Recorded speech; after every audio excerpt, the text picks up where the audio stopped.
오늘 성경 본문의 말씀은 요한복음 12장 12절에서 19절 말씀까지입니다. 오늘 본문을 중심으로 나귀를 타신 예수님이라는 제목으로 말씀을 드리겠습니다. 요한복음 12장 12절 말씀부터입니다.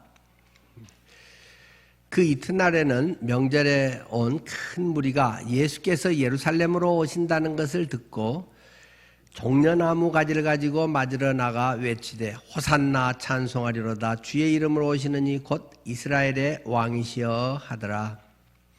예수는 한 어린 나귀를 보고 타시니 이는 기록된 바 시온 딸아 두려워하지 말라 보라 너의 왕이 나귀 새끼를 타고 오신다 함과 같더라. 제자들은 처음에 이 일을 깨닫지 못하다가 예수께서 영광을 얻으신 후에야 이것이 예수께 대하여 기록된 것임과 사람들이 예수께 이같이 한 것임이 생각났더라. 나사로를 무덤에서 불러내어 죽은 자 가운데서 살리실 때 함께 있던 무리가 증언한지라. 이에 무리가 예수를 맞으면 이 표적 행하심을 들었음이러라. 바리새인들이 서로 말하되 볼지어다 너희 하는 일이 쓸데없다 보라 온 세상이 그를 따르는도다 하니라. 쉬운 퀴즈. 요한복음에는 몇 가지 표적에 대해서 기록하고 있었습니까?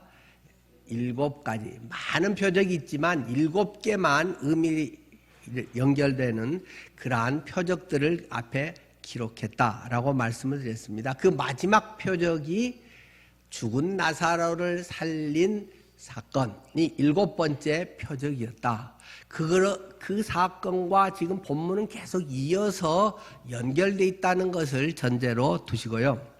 바로 오늘 본문 앞에 지난주에 우리가 봤던 12장으로 넘어오면서 있었던 중요한 한 사건이 예수님의 발에 향유를 부었던 마리아의 그 헌신의 사건이 기록되어 있었던 것을 기억하실 것입니다.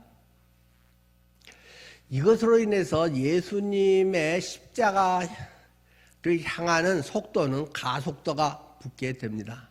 다 그것을 향해서 달려가는 그 중요한 의미가 있는 것들을 기록한 것이라는 걸 꼭 기억해 주십시오.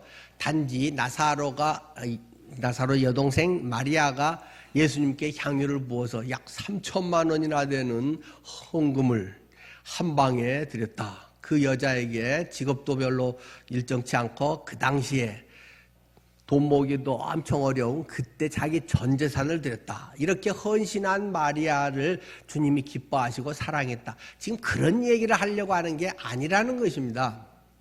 물론 그것은 아주 귀한 일이지만 지금 마리아의 헌신의 이야기가 거기에 등장되어 있는 것은 그것이 십자가를 향하는 촉매제가 계속되고 있다는 것을 강조하는 내용입니다. 이 오늘 본문의 내용은 사복음서에 모두가 기록되어 있는 내용입니다. 자, 마리아가 향유를 부을 때 그 제자들 중에서 아주 똑똑하게 했던 그 재무 담당을 했던 가룟 유다가 대표로 이야기를 했다는 걸 앞에서 기록하고 있죠. 이 비싼 것을 한 방에 그렇게 다 허비해 버리면 어떡하냐. 평생 모은 것을 그 얼마나 소중한 건데 이렇게 향유 한 병을 다 쏟아버리면 어떡해. 가난한 자들을 팔아서 도와주면 얼마나 더 좋겠냐. 굶어 죽어가는 사람과 큰 육체적 고통 겪는 사람들이 얼마나 많은 이 시대 속에 그것이 얼마나 더 가치 있게 쓰일 것이냐. 그런데 예수님은 그 의견에 대해서 동의를 하지 않는다는 것입니다. 여러 사람 앞에서 이야기했는데 어떤 핀잔이랄까 책망이랄까 그것만 대통령 듣고 만다는 것입니다. 예수님께서 조금 부드럽게 이야기했지만 그래 그것도 좋은 일이긴 하지. 그러나 가난한 사람은 항상 니들 옆에 있어. 가난 구제는 나라도 다 못하긴 하지. 자, 그런데 지금 이 여자가 하는 것은 단지 3천만 원을 바쳤다, 전 재산을 바쳤다, 그것이 그게 중요한 게 아니라 이 여인이 하는 것은 내 장례식을 치르고 있는 것이야. 내 시신을 염하고 있는 것이야. 이 여자는 비록 자기가 알고 했든 모르고 했든 간에 이것은 하나님의 섭리에 그 여인이 주님을 사랑하는 마음을 자기가 표현할 수 있는 전부를 자기의 할 수 있는 모든 것을 지금까지의 자기의 평생에 모으고 축적된 노하우와 자기의 모든 것을 가지고 온전히 주님께 드렸던 이 사건은 단지 구제라든가 그리스도의 향기가 되고 단지 좋은 일에 썼다는 정도가 아니라 내 장례식을 지금 치르고 있는 것이야. 그 이야기를 했다는 것입니다. 이런 가룟 유다는 자존심이 얼마나 상하겠습니까? 자기가 말한 것에 대해서 대만에 니는 이 여자만 또 못하냐? 영의 눈이 그렇게 어둡냐? 이게 지금 뭘 의미한지도 모르고 눈앞에 보이는 것을 회의 때 이렇게 쓰면 됩니다, 안 됩니다, 그것에 숫자 갖고 지금 니는 잘했네, 못했네 이런 소리 하고 있냐? 예수님이 공개적으로 그 이야기를 하니까 얼마나 자존심이 상하겠습니까? 나는 그래도 지금 신학교 졸업반인데 곧 신학교를 졸업하면서 지금 이제 세상에 나가서 전해야 될 3년 지금 기간이 다 끝나가는데 좀 사실은 3년 반 정도 되죠. 그런 것들에 대해서 엄청 자존심 상하고 속에 뭔가가 계속 꼬이는 거죠. 그 전부터도 마음에 안 든 게 지금 계속 있었던 거죠. 그것은 이제 좀 진행돼 가면서 그것이 무엇인지에 대해서랑은 복음 자체가 지금 앞으로 밝히게 될 것입니다. 그리고 예수님의 예언적 말씀처럼 마리아가 내 장례식 치르는 것이다. 이게 상징적인 의미로만이 아니라 실제 치러야 되는 거잖아요.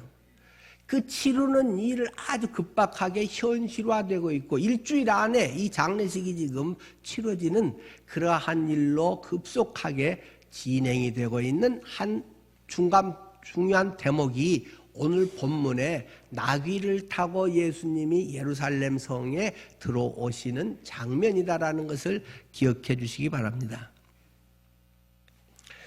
자, 오늘 12절은 이렇게 시작이 됩니다. 그 이튿날에는. 그 이튿날은 무엇입니까? 어제 뭐 했습니까? 향유분, 마리아 향유분 사건이 있고 바로 그 뒷날이다. 그 말이죠. 바로 그 다음 날에 그 마리아가 향유를 붓고 그 시몬의 집에 베다니에서 이제 그런 잔치를 했고 드디어 예루살렘 성으로 이제 들어오게 됐다는 것입니다. 그 예수님의 마지막 일주간의 지금 사건을 그대로 기록하고 있는 거죠. 명절에 6월절이죠. 명절에 온 큰 무리가 예수께서 예루살렘에 드디어 예수님이 오신대라는 소문을 막 듣고 사람들이 몰려왔다는 것입니다. 그래서 그들은 종려나무 가지를 가지고 맞으러 나가서 외치되 호산나 찬송하리로다. 주의 이름으로 오시는 이 곧 이스라엘의 왕이시여 하고 호산나 호산나 하고 열광적으로 종려나무 가지를 흔들었다. 똑같이 이 사복음서에 다 있다고 했잖아요. 마태, 마가, 누가복음에서는 조금 더 자세하게 제자들이 겉옷을 벗어가지고 그 나귀의 등에 나귀 안장으로 만들어서 예수님 타게 하고 사람들의 겉옷을 벗어가지고 그것은 그 호산나 퍼레이드를 벌리는 그런 것으로 나무까지 호산나 그 종려나무까지 이런 것들과 옷을 딱 펼쳐서 지금 아카데미 시상식에 레드카펫을 만들고 있는 그런 장면과 같은 순간이라고 하는 내용입니다.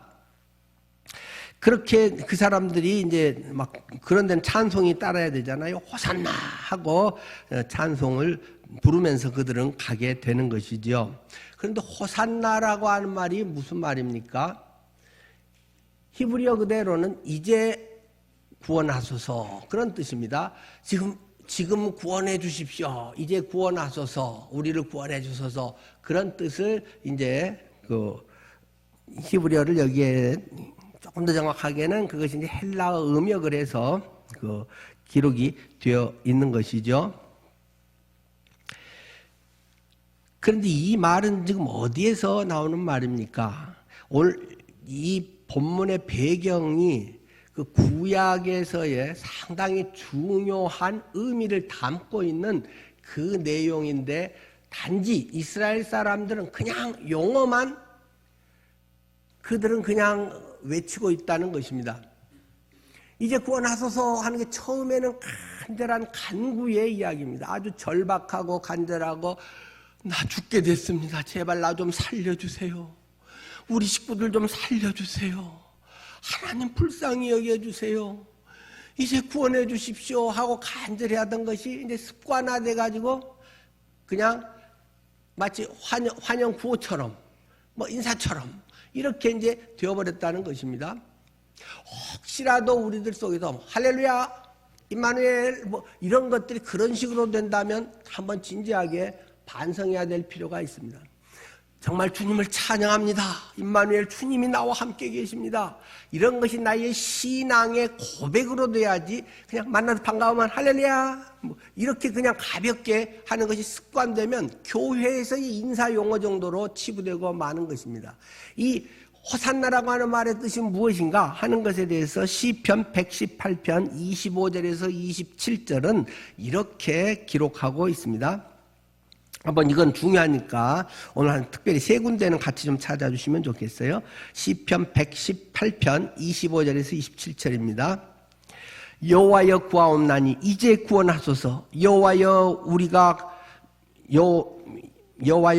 구원하옵나니 이제 형통하게 하소서. 여호와의 이름으로 오는 자가 복이 있으며 우리가 여호와의 집에서 너희를 축복하였도다.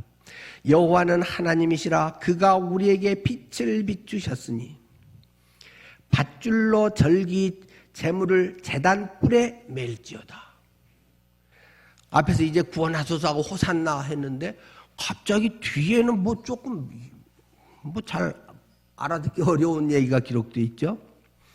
27절에 여호와는 하나님이시라. 그가 우리에게 빛을 비추셨으니 밧줄로 절기 재물을 제단 뿔에 맬지어다. 제단 뿔이 무슨 소리입니까? 율법과 은혜를 요한복음은 계속 이야기합니다. 1장에서부터 율법은 모세로부터 말미암아 온 것이요 은혜는 예수 그리스도로 말미암아 온 것이라고 1장부터 이야기를 하면서 7가지 표적에서 계속 율법과 은혜, 율법으로는 죽었다 깨어나도 안 되는 것이다. 은혜로만 된다. 그것을 여러 표적들 속에 계속 주님께서 말하면서 여기 지금 호산나 그 이야기 오늘 내용들도 그런 것을 역시 담고 있는 것이죠. 구약시대에 살인자들은 죽어야 됐습니다. 사형을 당해야 됐습니다. 그런데 그들이 그 사형당하지 않는, 물론 거기서는 이제 우발적인 그 살인입니다만 살 수 있는 한 가지 방법이 있다. 그것은 도피성으로 도망가는 것이다. 그래서 가까운 지역에서 갈 수 있도록 그 6군데를 만들어서 가까운 데로 아무데나 도망을 치거라. 그래서 도피성에 들어가면 도피한 사람은 강제로 끌어내서 누가 못 죽인다. 거기 가면 산다. 그리고 도피성에 들어가서 이제 결국 뭐 그냥 뭐 놀고 그런 것만 아니라 중요한 의미는 제단 뿔을 잡는 것이죠. 우리가 성막 공부할 때 많이 했잖아요. 제단뿔, 번제단에도 양쪽 끝, 4군데 끝에 이렇게 뿔이 있고 금향단 같은 데도 있고 언약궤 같은 데도 뿔이 있고, 뿔을 잡는다는 것, 하나님을 의지한다는 것, 하나님이 뿌리고 하나님을 의지하고 주님이 구원해 주신다는 것을 이제 상징적으로 의미하면서 뿔을 잡으라고 이야기를 합니다. 그런데 누가 막 그 복수자들의, 내가 누구를 죽였는데 그 아들들이 몰려와 가지고 지금 도피성 밖에서 안 나와, 네 안 나오면 뭐 어떻게 막 넌 때려 죽여 뭐 어쩌고 막 할 때도 이 사람이 그 제단 뿔을 붙잡고 있으면 누구라도 체포영장을 내밀어서 끌고 갈 수가 없다는 것입니다. 구약에 그렇게 돼 있는 것, 구약 공부하신 분들은 뭐 아마 아실 거죠. 그래서 이 제단뿔을 잡는 것, 지금 그런데 호산나 이야기를 하면서 왜 제단뿔 이야기를 하고 있는 것입니까? 우리를 구원하소서. 우리의 구원은 제단뿔에가 있다는 것입니다. 내가 도망을 잘 쳐서 덕비성에 왔어 메롱 뭐 이렇게 하면서 여기 있는데 나 못 죽이지 이런 것이 아니라 주님을 붙들고 있으면 나의 죽은 생명도 살 수 있는 것입니다. 호산나 하는 것은 주님을 붙드는 것입니다. 주님이 나를 구원해 주십시오. 주님이 구원자입니다. 그것을 고백하는 것이 호산나라고 하는 그들의 외침이었는데 어느 순간부터는 그것이 그냥 구호가 됐다는 것입니다. 호산나 호산나 그냥 그렇게 교인들끼리 이스라엘 자기들 백성들끼리 인사한 말처럼 하고 좋은 일이 있으면 환영 축하 그냥 그 호산나라가 되어버렸다는 것입니다. 자, 이 13절에 종려나무가지를 가지고 맞으러 나와서 외치되 호산나 찬송하리로다 주의 이름으로 오시는 곧 이스라엘의 왕이시여 하더라. 이런 지금 그들의 상태. 오늘 성경에서는 뭐 사복음서를 이제 같이 종합해서 읽으면 좀 더 도움이 되겠지만요. 당시 이스라엘의 상태가 어떤가를 우리에게 보여주고 있는 것입니다. 당시 이스라엘은 종교 천국이었습니다. 유일신 여호와 하나님 천국이었습니다. 얼마나 좋아요? 모든 것이 종교적이었습니다. 그 사내들인 종교 지도자들의 사내들인 공회, 거기서 모든 것을 결정하고 거기에서 모든 것을 다스릴 수 있는 자치가 그래도 허용되고 있는 공간이었습니다. 오늘날도 이슬람 국가 같은 데들, 뭐 이란에 지금도 제1인자는 뭐 호메이잖아요. 2인자 비행기 타고 가다가 라이시는 떨어져 지금 죽었지만은 어쨌든 그 호메이니가 살아서 모든 걸 또 주관하게 되는 것이고 이슬람 국가 같은 데는 그 뭐 탈레반이라든지 그런 데가 다 모든 것을 주관하는 제주체잖아요. 이스라엘도 선민인 이스라엘, 유일신을 믿는 그들, 유대교를 믿고 있는 그들에게는 완전히 모든 것이 종교적입니다. 우리식으로 좋은 말로 하면 신앙적입니다. 완전히 전부가 믿는 가정입니다. 사회 구조 시스템도 전부 신앙적입니다. 나서부터 의식을 행하는 것, 할례를 행하고 무슨 절기를 명절을 적어도 1년에 3번 이상을 지키고 어떤 철저한 규례에 의해서 하고 모든 사회 운영 시스템은 신앙적입니다.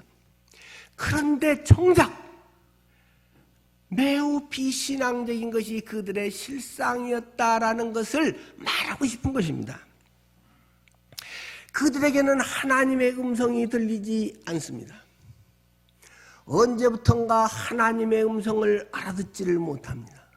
예배는 참석하는데 때로는 성경을 읽기도 하는데 교제도 하는데 그 속에 하나님의 음성이 들리지 않습니다. 때로는 의무감과 때로는 부담과 그런 것에서 그냥 습관적인 반복이지 내게 하나님의 음성이 들리는가? 여러분은 다른 것 말고도 적어도 가장 핵심적이라고 할 수 있는 예배 때 하나님의 음성을 들으시나요? 자주 말씀드리고 있는 거죠. 찬양할 때 여러분의 신앙의 고백을 거기 담아서 찬양을 하고 찬양의 감격과 기쁨이 여러분들 속에 있으신가요? 그 찬양이 맞아 내가 나보고 가사 쓰라고 하면 내가 저렇게 썼을 텐데 내가 하고 싶은 말을 어떻게 먼저 저렇게 다 가사 다 써놔서 멋진 곡으로 저렇게 만들어놨냐?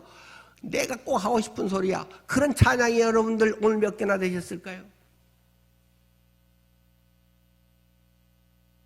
설교를 통해서 하나님의 음성을 여러분은 들으십니까? 하나님이 지금 내게 뭐라고 말씀하시는지, 내가 진정 지금 필요한 것이 무엇인지, 내가 어떻게 진짜로 살아야 되는지, 내 지금이란 모습이 정말 바른 것인지 하나님의 음성이 오늘 여러분들의 심령에 들려지기를 바랍니다. 그들은 구원의 경험도 잃어버린 지가 오래가 됐습니다. 홍해를 건너고 때로는 요단강을 건너서 들어오고 그때는 기적적으로 하나님을 찬양하고 여기까지 왔습니다. 에벤 에셀의 하나님 뭐 여러 가지를 통해서 많은 걸 했지만 들어와서 살면서 왕국을 이루고 또 살만해지고 그런 다음부터는 구원의 감격이 없습니다. 그 마음속에 옛날의 기쁨이 없습니다. 옛날에는 구원의 감격에 구원의 소리만 나와도 감격이 되고 기쁨이 되고 빨리 우리 남편이 내 아내가 예수님 영접해야 되는데 구원에 대한 이야기를 하고 간절히 눈물로 기도하면서 또 옆 사람들에게 기도해 주세요. 간절히 기도하면서 그것을 감사하고 사모하는데 어느 순간부터는 기도 제목은 내지만 내 마음에도 내 자신도 별로 기도하지도 않고 그것에 대해서 별로 슬픔도 없고 소망도 없고 때로는 하나님 다 하나님 때 해주실 거야 뭐 하나님이 뭐 더 잘 하실 텐데 이런 건방진 소리나 하고 있는 그러한 아주 교만한 인간이 되어간다는 것입니다. 물론 하나님은 하나님의 때에 구원하시지만 마치 자기가 하나님이나 된 것처럼 하나님의 섭리가 아직 뭐 하나님의 때가 좀 덜 된 거야.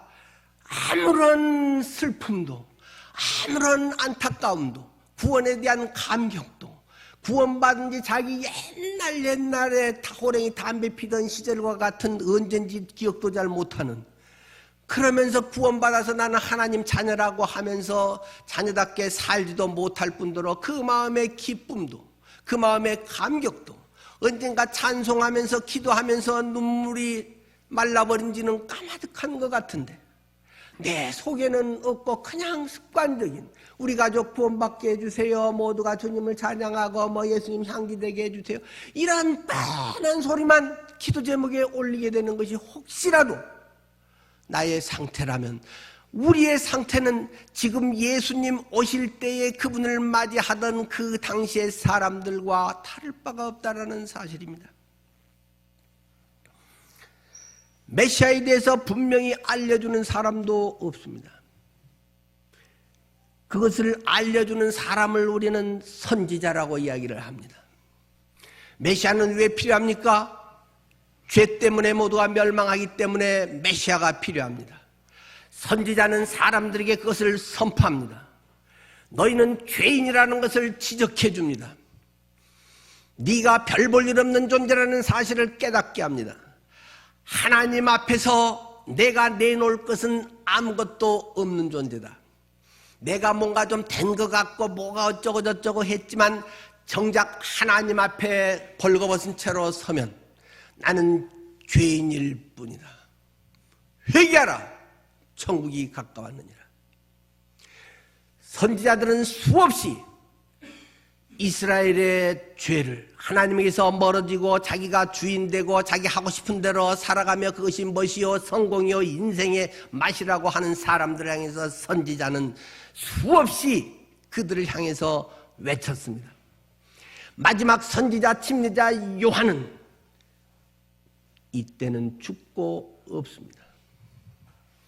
그나마 요단강가에서 보라 세상 죄를 지고 가는 하나님의 어린 양이로다 하면서 예수님을 처분히 구원자라고 이야기했던 그분, 회개하라 천국이 가까웠다, 도끼가 나무 뿌리에 지금 놓여있다, 곧 찍어서 없애버린다, 그러한 회개를 외치면서 사람들을 하나님 앞에서 엑스레이를 찍으며 정확히 보게 해줬던 침례 요한도 권력의 제물이 되어서 목이 잘려서 죽어버린 다음입니다.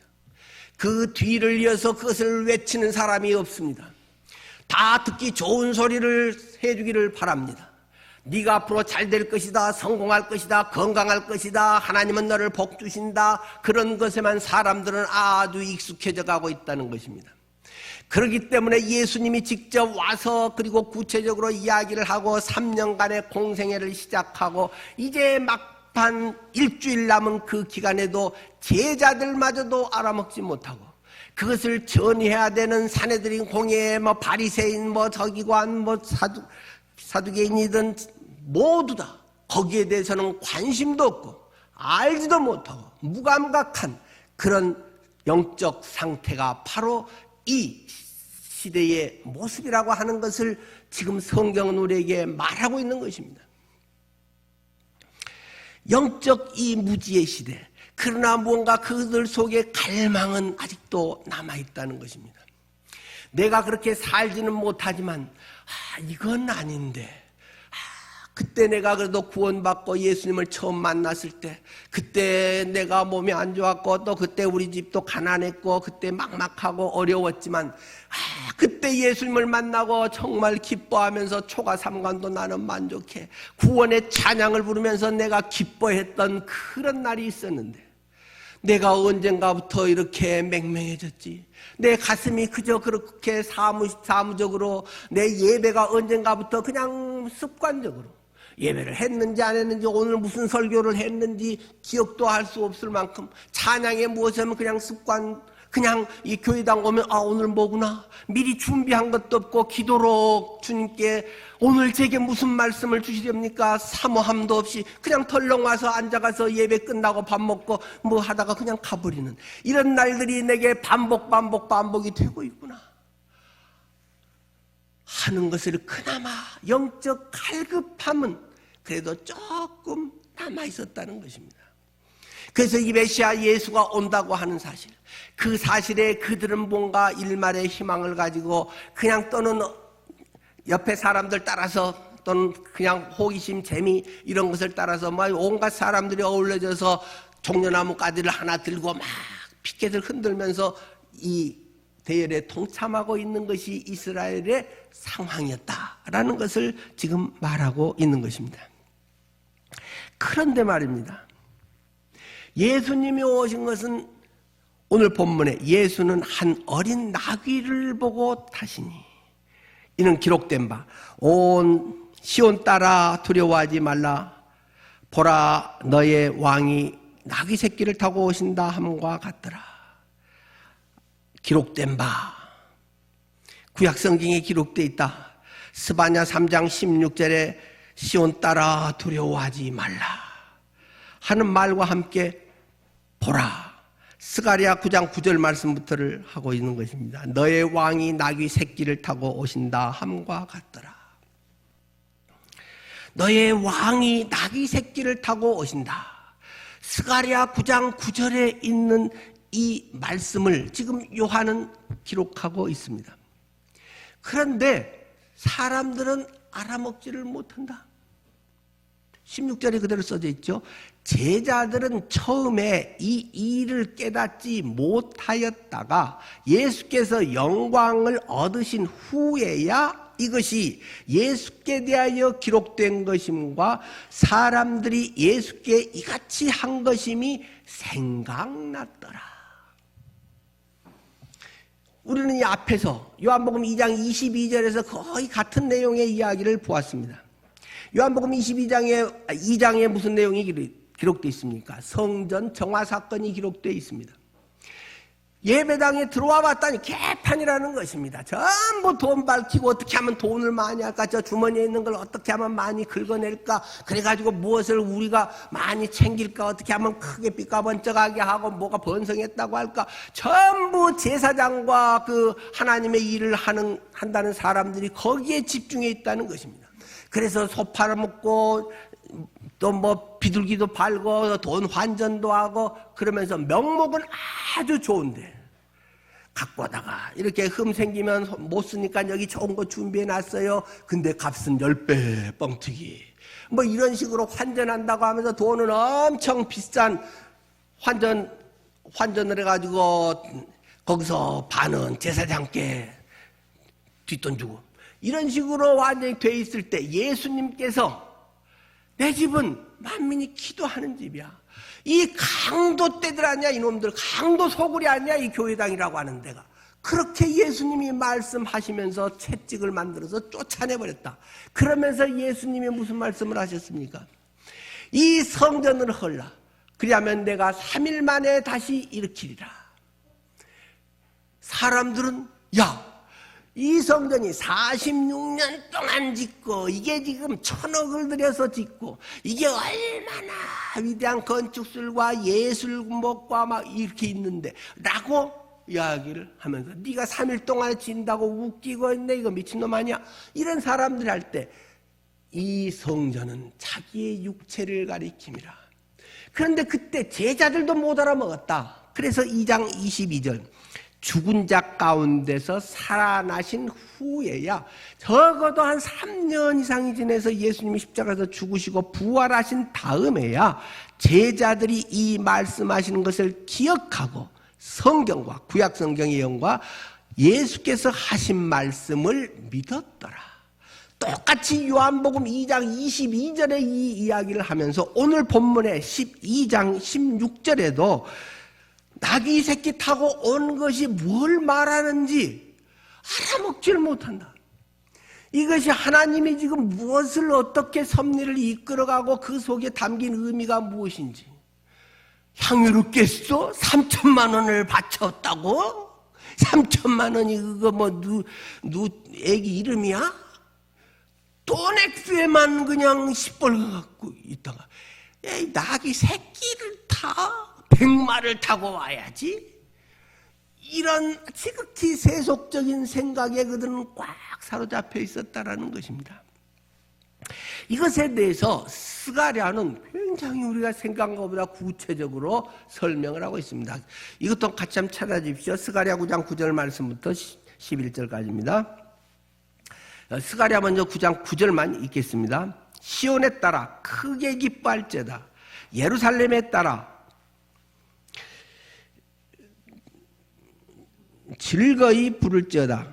보라, 내 왕이 내게 임하시나니 그는 공의로우시며 구원을 베푸시며 겸손하여서 나귀를 타시나니 나귀의 작은 것 곧 나귀 새끼니라.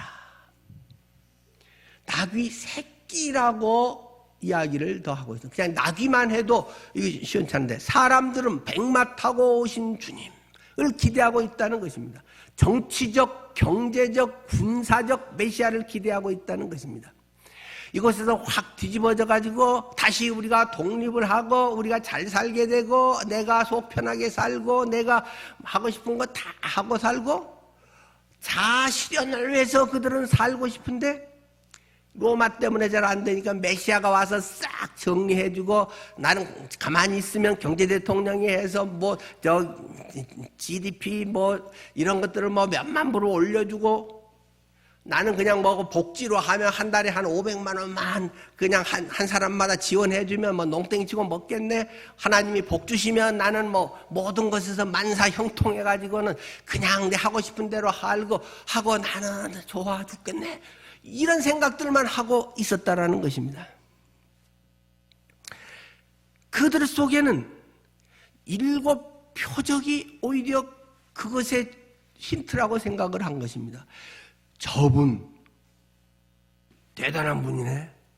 바다도 잠잠케 하고 포도주도 대량 만들어내버리고 저분이 하면 5병 2여가 먹고 사는 문제는 한 방에 끝나버리고 죽은 사람도 살아나버리고 와 하면서 그들의 기대치 충족을 그들은 생각하고 있다는 것입니다. 저 양반 정도면 할 수 있겠네. 그래서 자기들이 기대하는 정치적, 경제적 대통령을 그들은 삼으려고 했다라는 것입니다. 그들의 관심 속에는 죄의 문제는 전혀 없다는 것입니다. 내 속에 육신의 욕망, 내 속에 얼마나 때로는 음란하고 얼마나 죄가 많고 위선덩어리인지 자신들은 아주 고상하게 감추고 산다는 것입니다. 직분이라는 이름으로 나는 또 신앙생활을 몇 년을 했고 어디에 다니고 이런 것 가지고 내가 영적으로 성숙하고 뭐가 돼 있는 것처럼 쇼를 하고 사는 사람들이 이 시대의 영적 지도층이요, 이 시대의 사람들의 가슴 속에 자리 잡고 있는 것이라는 말입니다. 그들은 그런 문제에 대해서는 별 생각할 것이 없습니다. 왜 그렇습니까? 그들은 이미 선민이기 때문입니다. 하나님께서 우리는 선민으로 불렀어. 나는 선민이니까 천국은 따놓은 당상이지. 당연히 죽으면 천국은 내 거야. 그러니까 내 하고 싶은 대로 복 받았으니까 난 마음대로 하고 살면 돼. 혹시라도 우리들 중에 구원이 영생을 보장한다는 사실 때문에 자기 멋대로 살아가는 사람이 있다면 크게 회개해야 됩니다. 물론 하나님께서는 진정으로 그가 예수 그리스도를 나의 주인으로 영접해서 그리스도의 십자가가 나의 과거, 현재, 미래의 모든 죄를 완전히 용서해 주시고 너는 내 사랑하는 자녀다라고 삼아 주셨다면 영원한 멸망에 이르게 하지 않을 것입니다. 그러나 그랬기 때문에 나는 보장됐기 때문에 이제 내 멋대로 살아, 내 하고 싶은 대로 하고, 하나님 뭐고 필요해요, 이거 줘요, 밤낮 이렇게 하면 예의 부르자식아. 나는 너를 위해서 그런 걸 다 쏟아서 했는데 니는 나를 호구 삼냐? 나를 이용해 먹겠다고? 바보 예수? 은혜에 감사하며 은혜의 삶 가운데서 어떻게 하면 그 주님의 은혜가 다른 사람에게도 함께하며 주님의 기쁨이 될까는 생각하지 아니하고 편하게 내가 잘 먹고 잘 살고 주님은 모든 걸 하면 죽어도 천국이고 보호만 하는 끝내게 들었네, 그렇게 하면서 네가 살겠다고? 주님은 얼마나 슬퍼하실까요? 호구 예수를 만들고 있는 선민들, 특별히 예수를 오랫동안 잘 믿고 직분 있는 사람들이 자칫하면 그런 위험성에 빠지기 쉽다는 사실을 오늘 말씀은 우리에게 경고하고 있습니다. 그러면서 조금 더 뒤에 계속 이어서 보면 스가랴 9장 9절부터 11절까지 보면 나귀 새끼를 타고 오셨는데 내가 에브라임의 병거와 예루살렘의 말을 끊겠고 전쟁하는 활도 끊으리니 그가 이방 사람에게 화평을 전할 것이요 그의 통치는 바다에서 바다까지 이르고 유브라데 강에서 땅끝까지 이르리라. 또 너로 말할진대 내 언약의 피로 말미암아 내가 내 갇힌 자들을 물 없는 구덩이에서 놓았나니. 나귀 새끼로 왔다는 얘기하면서 갑자기 또 무슨 언약의 피 얘기가 나오는 것입니까? 나귀 새끼의 이야기는 언약의 피의 이야기를 하려고 하는 것입니다. 여러분, 그 메시아 그분은 언약의 피로서 단지 겸손했다, 예수님같이 겸손한 마음으로 백마 탈 수도 있는 분이고 뭐 얼마든지 뭐라 불러도 다 할 수 있는 분인데 그래서 나귀 새끼 타고 간 거야. 얼마나 겸손하니. 그 정도를 말하려는 것이 아니라는 것입니다.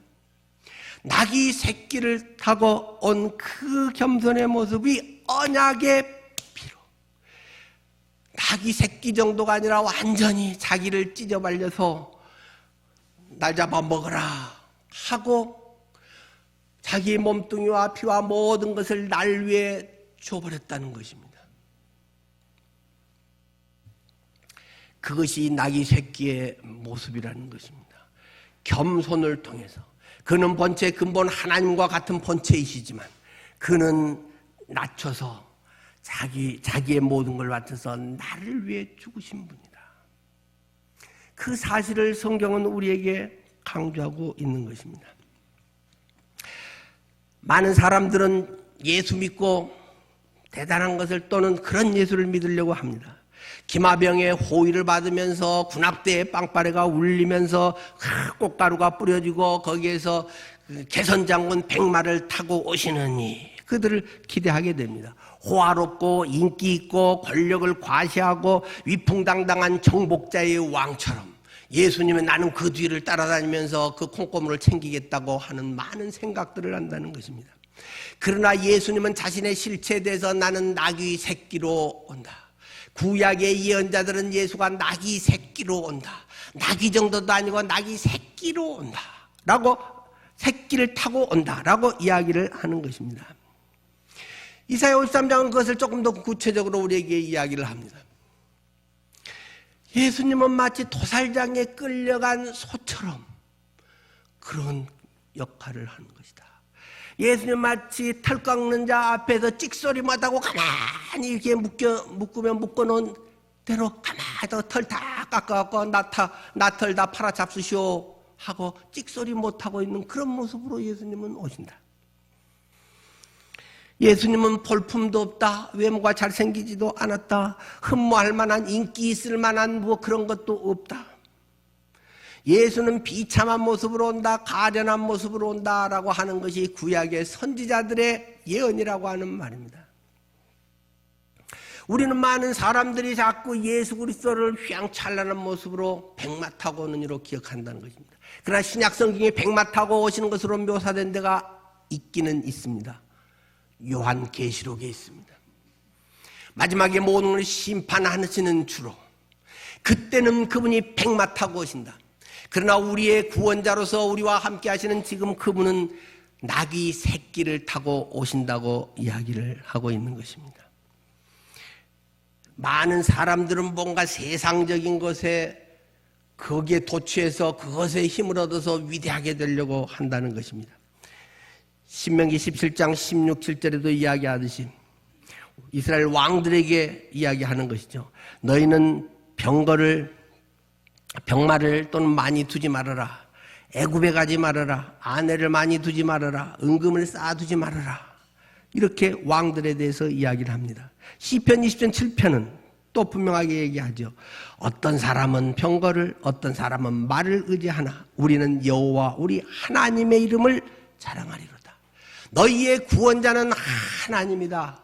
네가 돈으로 뭘 해서 네가 어떤 다른 것으로 인기와 많은 것에서 나는 남보다 나는 뭐저 성공한 사람이야. 그것은 완전히 신앙과 전혀 상관없는 아주 주님을 모욕하고 있는 그런 행위에 불과한 것이라는 것을 말하고 있는 것입니다.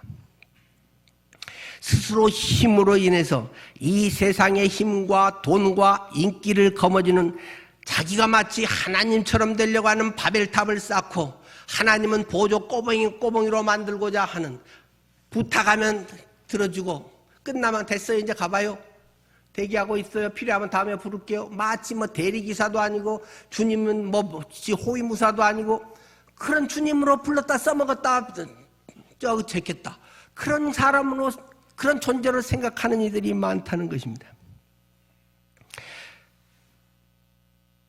이 시대의 유대주의는 오늘에는 거창한 다른 이름으로 우리에게 접근합니다. 무엇입니까? 성공주의입니다. 물질주의입니다. 세상에서의 성공하고 물질적으로 뭐가 많고 성공하고 하나님의 복 받았다라고 이야기를 합니다. 물론 복 받아서 그런 경우가 있습니다. 그러나 그것이 목적이 될 수 없습니다. 그 목적을 위해서 살았다면 그것은 사라지고 말 것입니다. 오히려 그것이 그 사람을 찌르는 무서운 흉기가 될 것입니다. 주님을 영화롭게 하는데 하나님이 기뻐하시면서 그러한 것들을 주시는 경우가 많이 있는 것을 우리는 잘 알고 있습니다. 그러나 우리가 추구하고 궁극적으로 신앙하고 있는 것은 철저하게 그리스도의 십자가라는 사실을 기억하십시오. 십자가는 무엇입니까? 예수님의 십자가 사건에서 빌라도 이야기합니다. 그것은 이제 우리 성경에는 뭐 그렇게 라틴어에서는 이 사람을 보라 하고 막 때려가지고 뭐 터지고 이렇게 좀 불쌍한 모습으로 된 것을, 야, 이 사람 좀 봐라. 이 사람이 이제 이 정도 했으면 내보내주자. 불쌍하지 않냐. 연민의 정을 끌기 위해서 하면서 이 사람을 보라 하는 빌라도의 이야기가 있습니다. 그게 유명한 외국 그림 작품에도 많이 나오고 에케 호모라고 하는 것입니다. 라틴어로 이 사람을 보라. 이 사람이 얼마나 가련한가, 얼마나 불쌍하냐, 얼마나 짠하냐. 이 가련한 예수를 보라. 풀어줘 뿌리자. 야, 이제 이 정도하고 봐주자. 예수는 그런 존재라는 것입니다. 예수는 가련한 모습에 불쌍한 모습으로 왔습니다. 왜요? 그는 하나님의 아들이고 전능하신 존재이지만 나를 위해서 죄인인데 대신 사형을 당해야 되기 때문에 내 사형의 죄를 고스란히 뒤집어 쓰고 그 불쌍한 사형수의 모습을 가져야만 나를 구원할 수 있었다는 사실입니다. 이 에케 호모, 가련한 예수, 우리가 믿는 예수는 이 가련한 예수입니다. 우리의 능력은 이 십자가의 예수를 통해서 비로소 출발되는 것입니다. 멋있는 예수, 화려한 예수, 유럽파의 금발의 예수, 그건 나중에 인간들이 다 그냥 그려낸 것에 불과한 것이고 전혀 예수의 모습은 성경에 그렇지 않습니다. 사도 바울은 이것에 대해서 요한복음 고린도전서 1장 18절 그리고 또 22절 24절에서 우리에게 이렇게 이야기하고 있습니다.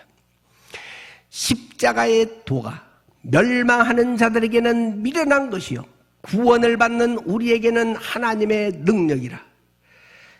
유대인은 표적을 구하고 헬라인은 지혜를 찾으나 우리는 십자가에 못 박힌 그리스도를 전하니 유대인에게는 거리끼는 것이요 이방인에게는 미련한 것이로되 오직 부르심을 받은 자들에게는 유대인이나 헬라인이나 그리스도는 하나님의 능력이요 하나님의 지혜니라.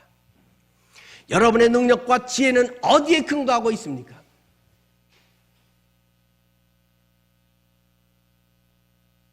기적도 아니요, 지식도 아니요, 지혜도 아니요, 학벌도 아니요, 돈도 아닙니다. 정말입니까?